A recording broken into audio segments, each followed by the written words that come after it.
TP. Chandrasekharan വധക്കേസിൽ ശിക്ഷിക്കപ്പെട്ട് ജയിലിൽ കഴിയവേ P K. Kunhanandan മരിച്ചതിൽ അന്വേഷണം വേണമെന്ന് ആവർത്തിച്ച് മുസ്ലിം ലീഗ് നേതാവ് കെ.എം. ഷാജി. കണ്ണൂർ സെൻട്രൽ ജയിലിൽ എല്ലാവർക്കും ഒരുമിച്ചാണ് ഭക്ഷണം നൽകുന്നത്. കുഞ്ഞനന്ദന്റെ ഭക്ഷണത്തിൽ മാത്രം എങ്ങനെ വിഷം വന്നു എന്നും മരണത്തിൽ ദുരൂഹത ഉണ്ട് എന്നും ഷാജി ആരോപിച്ചു. കുഞ്ഞനന്ദന്റെ മോളെ ഞാൻ വെല്ലുവിളിക്കാണ്. അച്ഛനെ കൊന്നത് UDF എങ്ങാണ്ട് അന്വേഷണം നടത്താൻ പിണറായിക്ക് ഒരു കത്ത് കൊടുക്കുക. കണ്ണൂർ സെൻട്രൽ ജയിലിൽ എല്ലാവർക്കും കൂടി ഒരുമിച്ചാ ഭക്ഷണം. CPI ഒക്കെ ചെറുപ്പത്തിൽ ജയിലിൽ കടന്നിട്ടുണ്ട്. ചോദിച്ചു എല്ലാവർക്കും ഒരുമിച്ചാ ഭക്ഷണം. അപ്പൊ കുഞ്ഞനന്ദന്റെ ഭക്ഷണത്തിൽ മാത്രം എങ്ങനെ വിഷം വന്നത്? എങ്ങനെ വന്നത്? അപ്പൊ കുഞ്ഞനന്ദന് മാത്രമായിട്ട് നിങ്ങൾ കൊടുക്കുന്നുണ്ട്. കണ്ണൂരിലെ ടി.പി. വധക്കേസിലെ കൊലയാളികളൊക്കെ സൂപ്പർ സ്റ്റാർസ് അല്ലേ? ഞാൻ കുഞ്ഞനന്ദന്റെ മകളോട് പറയുന്നു, അന്വേഷിക്കണം. മുബഷീർ പി. അക്ബറുടെ വിവരങ്ങളുമായി മലപ്പുറത്ത് നിന്ന്. മുബഷീർ, വിടാതെ പിടിക്കുകയാണല്ലോ കെ.എം. ഷാജി.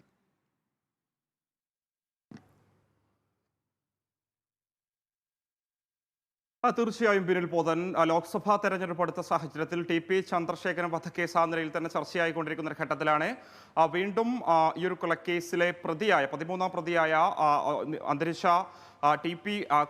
പി.കെ. കുഞ്ഞനന്ദന്റെ മരണവുമായി ബന്ധപ്പെട്ട അന്വേഷണം ആവശ്യപ്പെട്ടുകൊണ്ട് മുസ്ലിം ലീഗിന്റെ സംസ്ഥാന സെക്രട്ടറിയായ കെ.എം. ഷാജി രംഗത്ത് വന്നിരിക്കുന്നത്.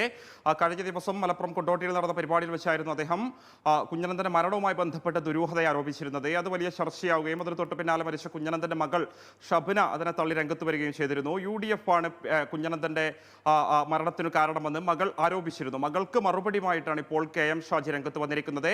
ഈ ഒരു സംഭവവുമായി ബന്ധപ്പെട്ട് കണ്ണൂർ സെൻട്രൽ ജയിലിൽ വിതരണം ചെയ്ത ഭക്ഷണം ആ ഒരു സമയത്ത് എല്ലാവർക്കും ഒരുപോലെ തന്നെയാണ് എല്ലാ കാലങ്ങളും സെൻട്രൽ ജയിലിൽ ഭക്ഷണം വിതരണം ചെയ്തത്. എങ്ങനെയാണ് കുഞ്ഞനന്ദന് മാത്രം നൽകിയ ഭക്ഷണത്തിൽ നിന്നും വിഷം കണ്ടെത്താൻ സാധിക്കുന്നതെന്ന് ഒരു ചോദ്യമാണ് കെ.എം. ഷാജി ഉന്നയിക്കുന്നത്. കുഞ്ഞനന്ദന് ജയിലിൽ നിന്ന് എങ്ങനെ ഭക്ഷ്യവിഷബാധ ഉണ്ടായി എന്നതിൽ മറുപടി പറയണമെന്ന് കെ.എം. ഷാജി പറയുന്നുണ്ട്. കുഞ്ഞനന്ദന്റെ മരണത്തിൽ ദുരൂഹതയുണ്ടെന്നായിരുന്നു താൻ ആദ്യഘട്ടത്തിൽ പറഞ്ഞത്. എന്നാൽ അതൊരു കൊലപാതകമാണെന്ന് പറഞ്ഞിരുന്നില്ല. എന്നാൽ അതിന് തൊട്ടു പിന്നാലെ മകൾ ഷബന നടത്തിയ പ്രതികരണത്തിൽ UDF സർക്കാരാണ് കുഞ്ഞനന്ദനെ കൊലപ്പെടുത്തിയതെന്ന് പറയുമ്പോൾ സ്വാഭാവികമായും അതൊരു കൊലപാതകമാണെന്ന് മകൾ പറഞ്ഞു വെക്കുകയാണ്. അത് പിണറായി സർക്കാരിനുള്ള ഭയം കൊണ്ടാണ് ഇത്രയും കാലം പറയാതിരുന്നതെന്നും കെ.എം. ഷാജി ആരോപിക്കുന്നുണ്ട്. അച്ഛൻ കൊല്ലപ്പെട്ടതാണെന്ന് മകൾ പറയാൻ കാരണം മകളുടെ മനസ്സിലെ ആദിയാണെന്നാണ് കെ.എം. ഷാജി വ്യക്തമാക്കുന്നത്. UDF-കാരാണെങ്കിലും ഈ ഒരു വിഷയത്തിൽ അന്വേഷണം നടക്കട്ടെ, ആ നിലയിൽ തന്നെ അന്വേഷണം മുന്നോട്ട് പോകട്ടെ എന്നും കെ.എം. ഷാജി വ്യക്തമാക്കുന്നുണ്ട്. ഇത്തരമൊരു പരാതി പിണറായി സർക്കാരിന് നൽകാൻ മകൾ തയ്യാറാകണമെന്നും ആ ഒരു നിലയിൽ തന്നെ അത് മുന്നോട്ട് പോകട്ടെ എന്നും കെ.എം. ഷാജി ഉന്നയിക്കുന്നുണ്ട്. KMCC ഖത്തർ മലപ്പുറം ജില്ലാ കമ്മിറ്റിയുടെ പരിപാടിയിൽ വെച്ചാണ് കെ.എം. ഷാജി വീണ്ടും ഈ ഒരു ആരോപണത്തിൽ ഉറച്ചു നിൽക്കുകയും അന്വേഷണം ആവശ്യപ്പെട്ടുകൊണ്ട് രംഗത്ത് വന്നിരിക്കുന്നത്. നേരത്തെ ദുരൂഹത ആരോപിച്ച ഘട്ടത്തിൽ പാർട്ടി സംസ്ഥാന സെക്രട്ടറി തന്നെ ആരോപണത്തെ തള്ളിയിരുന്നു. എന്നാൽ കോൺഗ്രസ് നേതാവായ കെ. മുരളീധരനെ പോലെയുള്ള ആളുകൾ അതിനെ പിന്തുണച്ചുകൊണ്ട് രംഗത്ത് വന്നിരുന്നു. അന്വേഷണം ആവശ്യപ്പെട്ടുകൊണ്ടുള്ള പ്രതികരണങ്ങളൊക്കെ തന്നെ പുറത്തു വന്നൊരു സാഹചര്യത്തിൽ കൂടിയാണ് ഈ വിഷയത്തിൽ കൂടുതൽ പ്രതികരണങ്ങളുമായി കെ.എം. ഷാജി തന്നെ രംഗത്ത് വന്നിരിക്കുന്നത്. കുഞ്ഞനന്ദന്റെ മരണവുമായി ബന്ധപ്പെട്ട് അന്വേഷണം വേണമെന്ന് തന്നെയാണ് കെ.എം. ഷാജി ആവശ്യപ്പെടുന്നത്.